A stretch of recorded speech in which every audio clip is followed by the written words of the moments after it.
Chères sœurs, chers frères, comme vous l'avez remarqué, nous avons pris la lecture brève de l'Évangile selon Saint Jean. Eh bien, cette lecture est faite en ce 5e dimanche du temps du Carême. Et en ce 5e dimanche, nous sommes toutes et tous invités à Béthanie, à ce grand rendez-vous de Béthanie, dans la maison de Lazare, de Marthe et de Marie. À Béthanie, Jésus y allait très souvent. Il y allait pour se reposer un peu. Et cette fois, dès son arrivée, il entend dire « Seigneur, celui que tu aimes est malade. » Ce qui frappe d'emblée, c'est que le malade n'est pas présenté par son nom. Il n'est pas non plus présenté comme étant le frère de Marthe et de Marie. Il est présenté comme étant l'ami de Jésus. Cette présentation n'est pas le fruit d'un hasard. Elle nous permet en réalité de comprendre qui est le malade. En effet, celui qui est malade est d'abord et avant tout l'ami de Jésus, celui que Jésus aime. Une façon de nous faire comprendre que la maladie de Lazare, comme chacune de nos maladies, touche le cœur de Jésus. Et Jésus pourrait-il rester indifférent au sort de son ami, insensible à cette maladie qui le ronge et qui risque de l'emporter? Eh bien, non. La suite du récit nous montre bien que Jésus relèvera son ami. Mais derrière chaque malade se cache toujours le visage d'un ami, le visage d'un frère, le visage d'une sœur, le visage, pourquoi pas, d'un père, d'une mère, le visage d'un enfant. Et celui dont nous apprenons la maladie est d'abord notre ami, notre frère, notre enfant, notre père, notre mère, quelqu'un avec qui nous partageons une histoire parfois longue d'amitié, une histoire parfois longue de fraternité ou même tout simplement la même histoire, celle de notre humanité. Lazare était l'ami de Jésus, mais il était aussi le frère de Marthe et de Marie. Et nous voyons comment ces sœurs portent sa souffrance, remuent ciel et terre pour le tirer de là. En effet, notre combat pour la vie se voit aussi à travers notre attitude envers les personnes malades.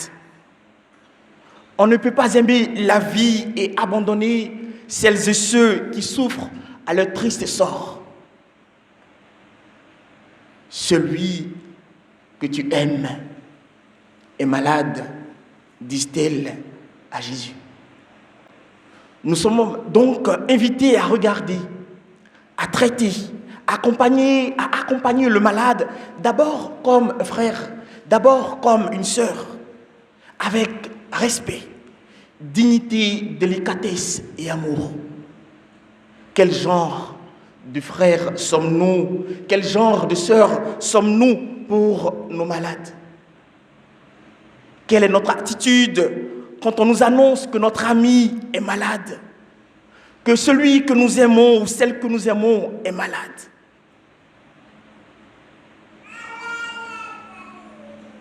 Et puis, c'est toujours une grâce pour celui ou celle qui est malade d'avoir un frère, d'avoir une sœur, d'avoir un ami.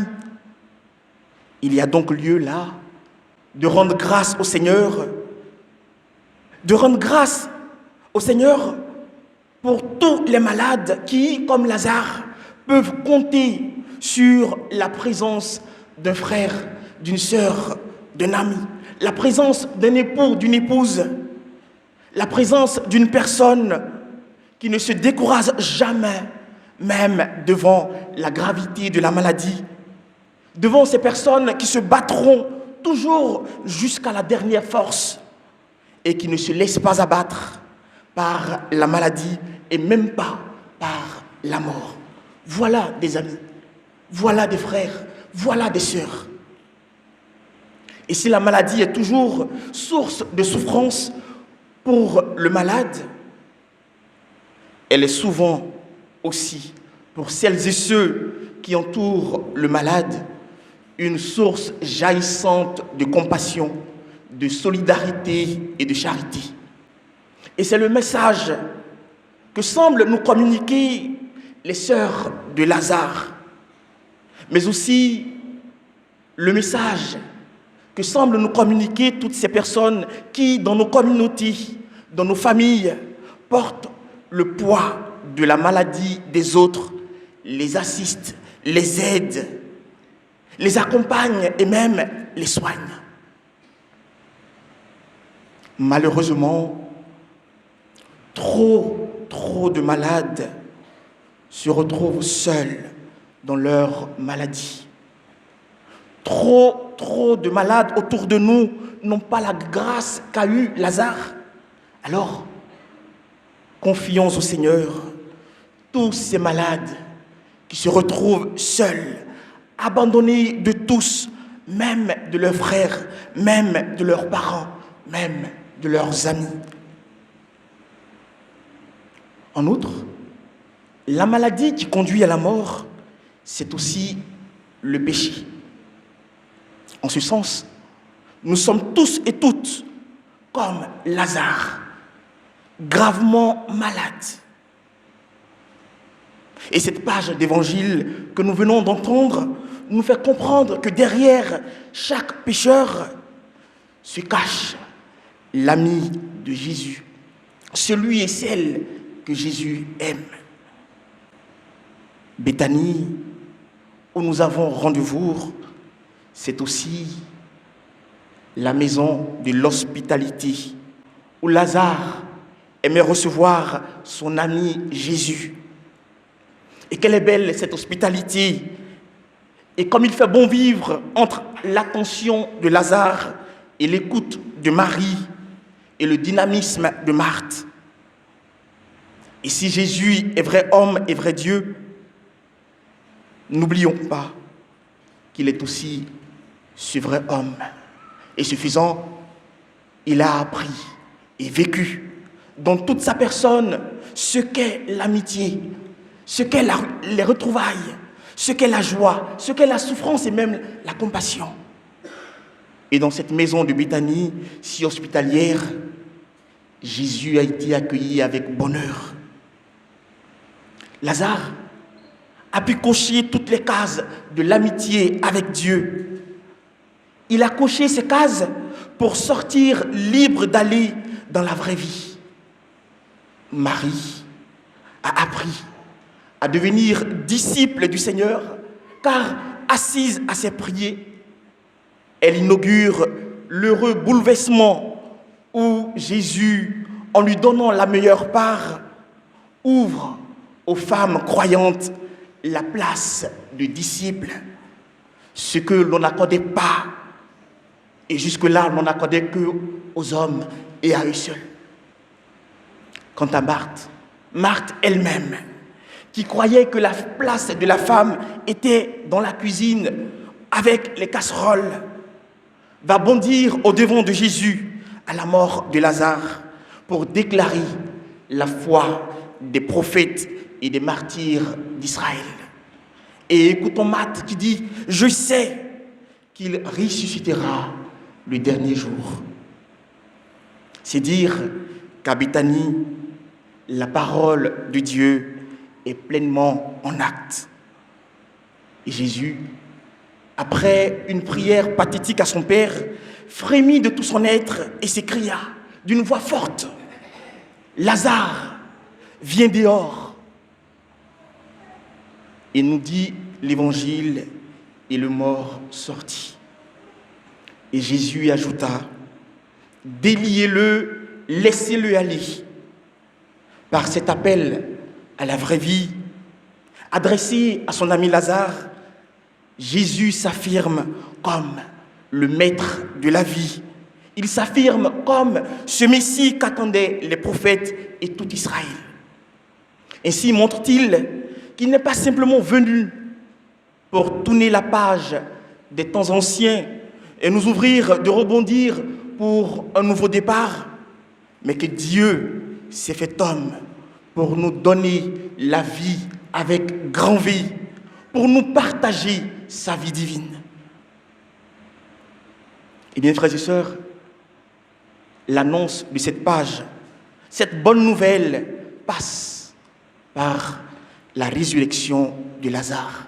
Par conséquent, l'appel de Jésus à la vie adressé à Lazare est également adressé à chacun et à chacune d'entre nous, nous qui sommes engagés justement à ce point culminant du carême dans le combat contre la mort auquel Jésus se livre aujourd'hui. Et la résurrection de Lazare, à la fin du ministère de Jésus, juste avant la célébration de la Pâque, est un signe éclatant qui suscite l'adhésion de la foule témoin du relèvement de Lazare. Et puis, à Béthanie, le cri du psalmiste s'est fait entendre. Le psalmiste dit, des profondeurs, je crie vers toi, Seigneur. Seigneur, écoute mon appel, que ton oreille se fasse attentive au cri de ma prière. À Béthanie, s'est élevée à la fois douleur et espérance, venant de deux sœurs, Marthe et Marie, vers Jésus. Seigneur, disent-elles, celui que tu aimes est malade. C'est le même cri qui aujourd'hui encore, aujourd'hui plus qu'hier, s'élève de nos maisons, de nos hôpitaux, de nos pays. Oui, frères et sœurs, nos sociétés, nos vies sont devenues des Béthanies. Car en effet, Béthanie peut signifier maison de misère. Et qu'est-ce qui pourrait le mieux exprimer notre misère que notre impuissance face à la maladie, face au mal sous toutes ses formes? Ce mal qui nous menace, qui nous frappe et nous divise. Quelle misère fut celle de Marthe et de Marie d'assister impuissantes à la maladie et même à la mort de leur frère Lazare. Qui d'entre nous ne se retrouve pas dans la peau du psalmiste? Qui d'entre nous ne se reconnaît pas dans ces paroles de Marthe et de Marie? Béthanie, maison de misère, mieux, maison de la honte pour les amis de Jésus devant les railleries et les moqueries. Où est-il votre Dieu? Où est-il votre ami? Semblaient dire les gens du voisinage. À Béthanie, pourrait-on dire, c'est le comble de la désolation humaine, de la désolation spirituelle. Mes frères et sœurs, comme le psalmiste, comme Marie et Marthe, osons encore des profondeurs de nos Béthanies lever nos cœurs et nos voix vers notre ami. Osons contre vents et marées tenir ferme dans la foi, nous appuyer sur cet ami qu'est Jésus, crier vers lui, attendre sereinement son arrivée, car en sa présence, le lieu de notre misère va devenir le lieu du jaillissement de notre prière. Du lieu de notre impuissance va naître le lieu de notre espérance. Alors, puisse Jésus lui-même, dans nos Béthanies, transformer nos maisons de misère en maisons de bénédiction. Car si Béthanie peut signifier maison de misère, également, Béthanie peut signifier maison de bénédiction dans le Christ Jésus. Dès lors, on peut comprendre que depuis Béthanie, la résurrection prochaine de Jésus domine en filigrane toute l'histoire de notre humanité, que c'est pour une vie éternelle dans le Christ que Dieu a créé le monde, et au sommet de ce monde, il a placé toute l'humanité, hommes et femmes, il les créa.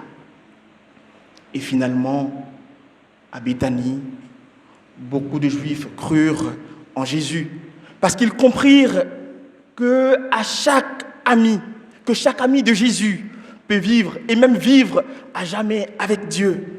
Alors, dans les jours qui viennent, suivons le Christ dans sa passion. Et fort de l'amitié du Christ, fort de sa présence et de sa proximité, nous savons que la mort n'aura pas le dernier mot. Nous savons que la résurrection de la chair n'est pas une illusion, car Jésus est incapable de rester insensible au sort de ses amis. Alors que l'Esprit Saint nous inscrive et nous enracine nos pas dès aujourd'hui dans le grand livre de la vie éternelle. Amen.